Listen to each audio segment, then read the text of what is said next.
the Heartland Center for Jobs and Freedom, and we serve low-wage workers who are facing eviction, who have been exploited by predatory businesses, and who've been abused on the job. We've been abuzz ever since the pandemic started. Our hotline calls have been increasing exponentially. We used to receive 200 calls a month, which was a lot for our small staff. Those numbers have gone up to almost 400 a month now. And so we are deploying volunteers and interns to help us, but we are extremely overwhelmed with those calls.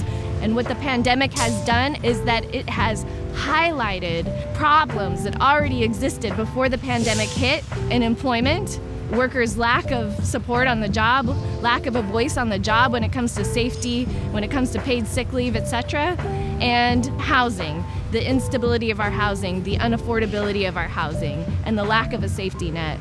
We know that if you are a low-wage worker, you're at higher risk for eviction because rents have been going up over the years and wages have not kept up. Any small mishap can place someone behind on the rent and mean that they're facing homelessness.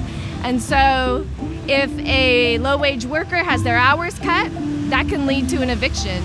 If a low-wage worker calls in sick, there's no paid sick leave in low-wage jobs, so that can lead to an eviction. We have been collaborating with our allies to create an emergency rental relief fund so that when we get a case, we're able to access those emergency funds, negotiate with the landlord, and make sure that that person does not get evicted. The Heartland Center for Jobs and Freedom is devoted to creating the kind of society where nobody who works has to worry about whether they have a roof over their head, has to worry about putting food on the table. We want to see a society that is fair for everybody.